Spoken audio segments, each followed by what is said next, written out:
And this is really, really big news. And there is one thing that is probably not very good. Hello and welcome back to the Volks Wizard channel. Now, 2024, as you probably know, has been the year of the new Golf, the Mark 8.5 or Golf 8 facelift. And at this point, towards the end of June, we've had nearly every model revealed, all the base models, GTI, Clubsport, but there is one missing, and that is, of course, the Mark 8.5 Golf R. Now, this video should drop just as the embargo lifts. I've been able to get my hands on all the media information for this car, so I've been able to prepare this video in advance, and I've been able to collate all the information together, and I can tell you exactly everything that is different with the new car compared to the old one. And being me, I can't also resist to sprinkle some of my own opinions on the changes. The good news is, unlike the Clubsport, there is actually quite a lot to talk about. We have got a new black edition model. Apparently in Germany, the cars are going to be launched at lower prices, and they get one item as standard that is probably the most important option. And there's loads more to talk about. But as ever, let's start off by talking about the exterior changes. But before we start talking about the exterior, I just want to remind you guys how you can support the channel. The easiest way to do that, as ever, is simply to subscribe. I'm sure you guys know how to do that by now. Also, I've got my Racing Line R360 wheels for sale. They come without tyres, and they've done a couple of track days, that's all. I'd be surprised if they've done 1,000 miles. They're effectively brand new. There's a little bit of marking on the back of the wheel where you put it on the floor because the tyre doesn't protect it, or the tyres that are on it didn't protect the rim. Other than that, they're pretty much perfect. They're £1,400 brand new. I'm looking for £999, ideally collected from me somewhere near Gaydon, just off the M40. If you're interested in that, get in touch with me by email, andrew@volkswizard.co.uk. Okay, let's start off then by talking about the new Golf R Black Edition. As far as I'm aware, we've never had this before. It's not purely cosmetic either. You get the performance pack as part of the Black Edition spec, and you also get LED matrix headlights as well. But I think they're going to be standard on the normal Golf R for the UK market. But yeah, they're really nice to have. Nothing's changed on the inside, by the way. There's still the bluey cloth that we had on the Mark 8, and there's still the option of leather if you want it. So externally, we have a black on the B pillar, but you won't need to see that. This will be very obviously a Black Edition car. By the way, you can have it in any of the Golf R colours, which I think are just going to be blue, white and black. It doesn't have to be black. I think a Lapis car in the spec would look amazing. Okay, so apart from the badge, you can have black Estoril wheels. They're standard, so 19-inch. You can pay extra to upgrade to the new Warmer Now forged wheel, which is sort of BBS inspired again. That would be in black. We've lost the blue stripe from the grille and the headlights. The VW and R logos have been darkened. We've lost the blue calipers, they're now black. And the R logo is a lot more subtle instead of being bright white. The tailpipes are now black, though the pipe in the middle of the trim is still silver. Hopefully that will dull with use. Black mirror casings. Yeah, it's quite black. Okay, now let's talk about the exterior changes that apply to every Mark 8.5 Golf R. It's worth pointing out the metalwork is unchanged. This is just a very mild facelift. Normally it's lights, wheels and bumpers. In this case, it's actually lights, wheels and a bumper. Just the front bumper is different. The back one is exactly the same.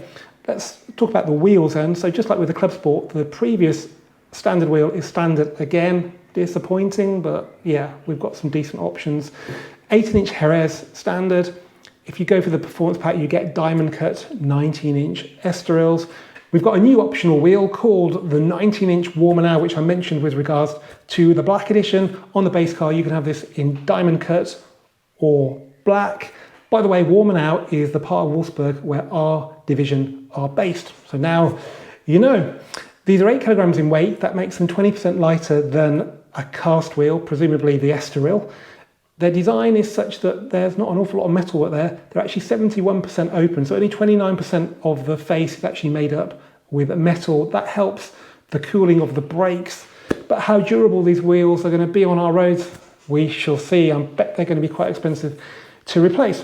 Tyres sizes have not changed. If you go for the 18s, they're 225, 40, 18. 19s are on 235, 35, 19. And the cars that have been used for marketing are on Bridgestone's excellent Potenza Sport rubber. So it'll be interesting to see if that is the only fitting for the 8.5R, or whether we get other brands like Goodyear when the cars are actually in proper production. There is a world first with the 8.5R. It is the first R model to have R on the centre caps, not just a normal Volkswagen badge. It's not a big deal, but it's just a nice touch to show they're actually considering all the details now. You've got the R logo on the door. Now, whether you like it or not, I think it looks a lot better than GTI because it's just one letter. The fangs, which were a key design feature of the old R's front bumper, are still there, but they're a lot smaller and they're very much inboard now. They sit just either side of the radar, which is probably the easiest way to distinguish a Mark 8.5 from a Mark 8. Even though it wasn't standard in Germany on the Mark 7s, every car that Volkswagen's presenting for marketing of the 8.5 has got the radar, so maybe it's going to be on every single one of them. As well as that change, the bumper is a bit more open now because the fangs are smaller, and in the middle it just looks like one big air intake. There are apparently air curtains now, which we saw on the Clubsport S and Clubsport Mark 7, and there are also brake cooling channels as well, which feed air from the front bumper down to the brakes. The headlights, like with every 8.5, are a bit slimmer than on the Mark 8. This is something that is very subtle, but actually a lot of people didn't like the headlights on the Mark 8, and these changes have made them a little bit more palatable. You can tell them because as they narrow towards the grille, they kink up only once. On the Mark 8, they did 2 kinks, and I think they do look a lot better now.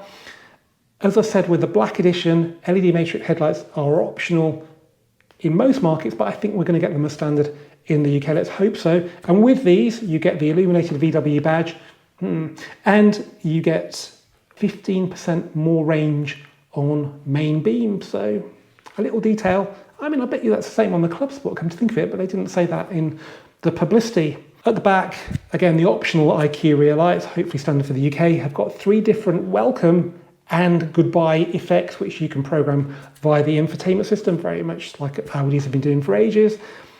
A Kropovich exhaust is still available as an option, and only on the hatchback, not on the estate, which we'll talk about shortly. At the back, the rear bumper and the diffuser are unchanged. I've had a good look at before and after shots, and yeah, they look identical, but the diffuser is perfect as it can be for a diffuser. Same for the side skirts. I did wonder if they tweaked those, but they look identical to me. What is a bit unclear is as to whether there's a black styling pack option. Now, we had this on the Clubsport, and a lot of people were complaining because it would take away the red from the grille, which is a key GTI feature. There's nothing in the press material to say this is actually coming. I've asked the people at Volkswagen UK, they don't have this information as it stands, but in the press pack there is a picture of a Golf R estate with black roof rails and black mirrors. It's not a black edition because it's still got all the blue calipers and the blue on the headlights. That is a bit of a mystery, but I can't see why they wouldn't give us the option of a black styling pack for the Golf R if they're going to do it for the Clubsport. Okay, now let's talk about the interior. And there is one thing that is probably not very good. As you probably know, a big story with the 8.5 is that Volkswagen have ditched the haptic steering wheel and replaced it with a traditional button that is much easier for most people to use. What you probably may not know is that they've done this with every model apart from their flagship, the R. So the haptic steering wheel lives on. I might be wrong, but it does to me smack of the fact that they didn't really have the budget to make a unique steering wheel for the R, because it's the only one with the R button on it that puts you straight into race mode. So they've just fiddled with the existing one to make it less annoying. It'll be interesting to see if that works in practice. But apparently they've made it harder to select a race mode by mistake. I think you have to press it harder or hold it down for longer. They've also changed the cruise control speed adjustment, because before, I think if you press plus hard, you would go up 5 miles an hour. Quick press, you go up 1. That often didn't work correctly. Instead, now if you press set and res, you get the 1 mile an hour increments, and plus and minus is just 5 miles an hour. This is 1 kilometre an hour or 10 kilometres an hour if you're in markets where you use kilometres an hour. If that sounds familiar, well, that's because that's exactly what you used to do on the Mark 7. Isn't that funny? So I didn't really have a problem with the haptic steering wheel, but yeah, it will be interesting to see if the changes they've made make it less frustrating in practice.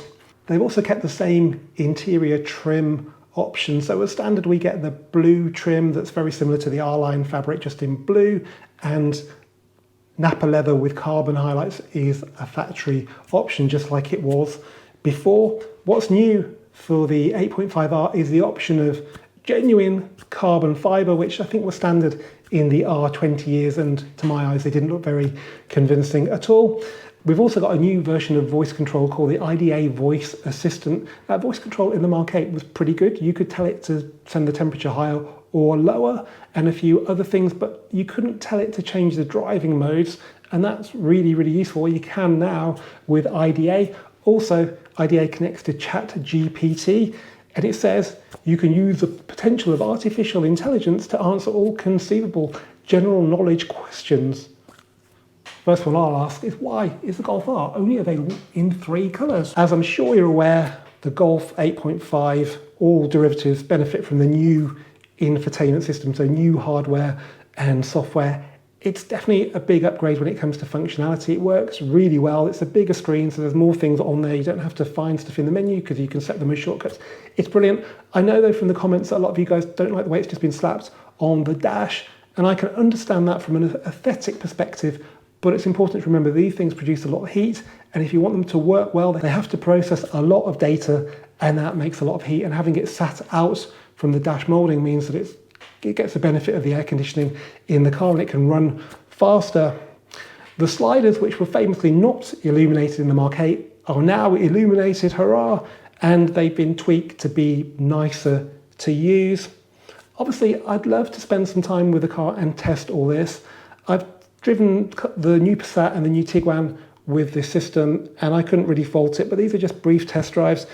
I think it's important that we make sure that there aren't the bugs that only seem to affect us in the UK, and therefore Volkswagen didn't give much priority to. For example, thinking when you're overtaking in the outside lane of a UK motorway that you're actually in Germany undertaking a vehicle on your left-hand side and stopping you from doing that, which, you know, it's not very nice when it does that. Also, they used to confuse MPH and KPH, and they would send you up to a speed that was in kilometers an hour. Well, it was actually miles per hour, which, yeah, not good for your license, that. So yeah, so far so good, but really somebody needs to spend a lot of time with these cars, just make sure it works really well here in the UK. By the way, every Golf 8.5 gets the 12.9 inch screen, even the base model. I've just checked on the configurator, and clearly by doing that, Volkswagen want to put the old system behind them and move on with this new system. I thought there might be an option to get the 15-inch screen like you can get in the Passat or the Tiguan. That doesn't seem to be the case, and to be honest, 12.9 inch is big enough. The Active Info Display digital instrument cluster remains largely unchanged. It's still 10.2 inches. There are a couple of tweaks to the lap timer and the G meter for cars with a performance pack, but all new Rs get a new graphic for the torque distribution at each wheel. They say it's an updated image of a Golf R. So with the performance pack, you now get a GPS lap timer. This is quite funny because I can tell you why they needed to do this in a second. So basically you drive around the track the first time, and then after that, it will very accurately record your lap times. The reason they did this was because the haptic buttons were pretty much impossible to use when you're driving on a track with fireproof gloves on. I think the old button ones were perfectly fine on my old TCR. That's definitely a good thing if you're going to drive on track. There's also the enhanced G meter. So we're used to cars showing you the G forces they can produce on screens.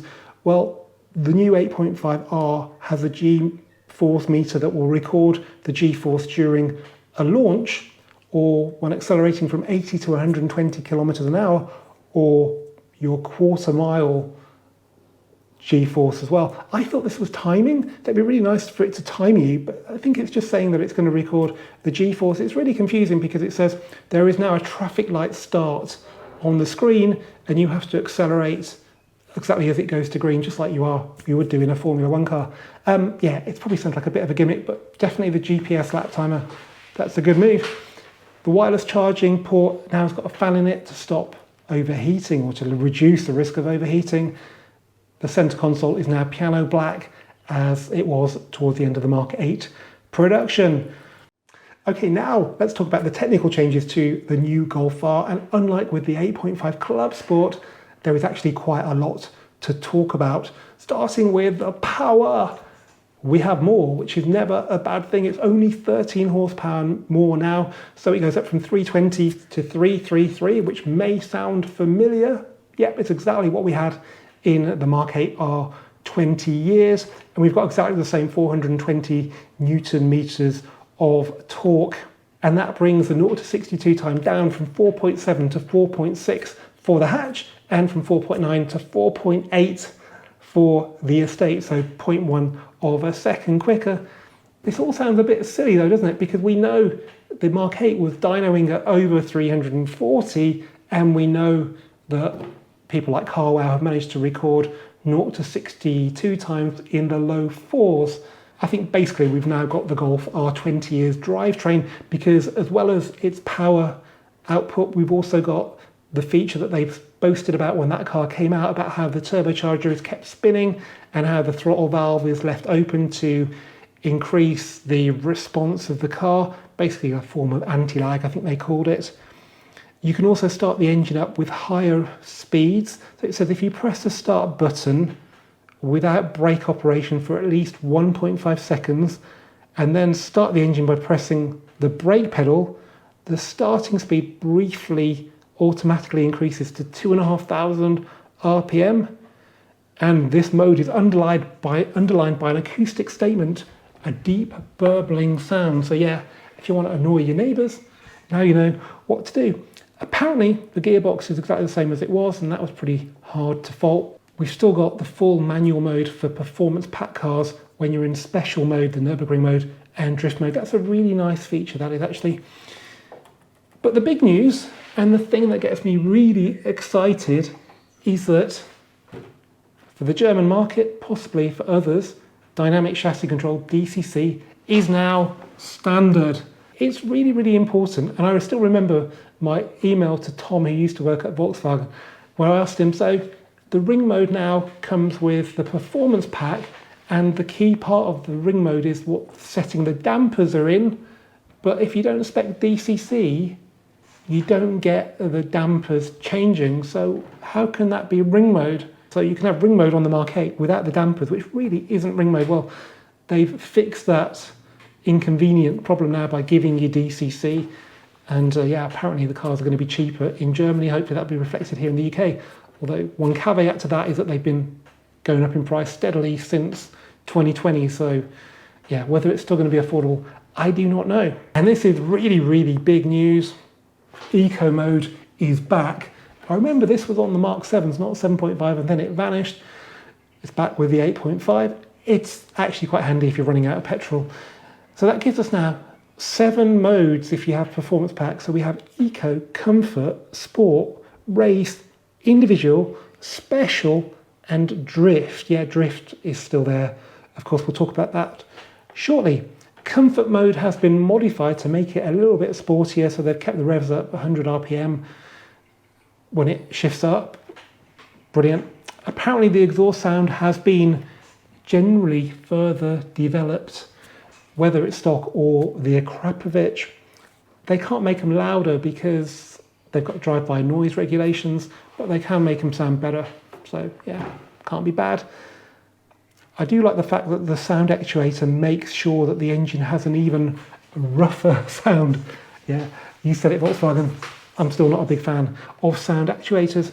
Do not worry, we still have the drift mode, or if you're an insurance company insuring Golf Rs with drift mode, do worry because it's still there with the 8.5. Mechanically, the Magna Diff, the hardware seems to be unchanged, but there's a little paragraph about how this is now controlled by the Vehicle Dynamics Manager. This is basically a black box that, with the Mark 8, started to control all the sort of dynamic features of the car in one area rather than having different modules talking to each other. Apparently, with the Mark 8, it didn't control the four-wheel drive system, but now it does, and I'm hoping this means now that it can work in a more predictable way. If you've ever driven a Mark 8 and felt that torque vectoring kick in, it's slightly weird. It doesn't feel like a rear-wheel drive car at all. It can be unpredictable, doing it one minute and not the next. Maybe now it's all within the Vehicle Dynamics Manager. It will seem a lot more natural, and magazines like Evo might actually enjoy driving the car. Let's keep our fingers crossed for that. And let's finish off then with my personal favourite, the Golf R Estate. Well, it's still in the lineup, which in itself is pretty remarkable because they don't seem to sell an awful lot of them, but they probably will sell a few now, because the thing that put me off the Mark 8 was that you couldn't spec it with the performance pack. Well, apparently you can now. It's not exactly stated in black and white in the press information, but there is something about the performance pack increasing the speed of all models to 270 kilometers an hour, which is 167 miles an hour, which can only be achieved with a performance pack. And I checked with the guys at Volkswagen UK, and it's true. That's brilliant. I don't know how they're going to make it look any different to the non-performance pack estate car. I don't know if they're going to put a big spoiler on it. I hope they do, because that would be pretty cool. But yeah, one to watch. But importantly, it means you get the ring mode with standard DCC. That's one hell of a car. As ever, guys, thank you for watching this Volkswagen video. Hopefully, as summer progresses, I'll be able to share with you the driving of these cars. It's all well and good talking about it on paper, but we really want to see how these cars perform, not just mechanically, dynamically, but also the infotainment system, just to prove it's reliable in all conditions, in all right-hand drive markets as well, and that it doesn't overheat like my GoPro has today and cause me a lot of grief. So yeah, keep subscribing, keep commenting, and I'll see you for the next one very soon.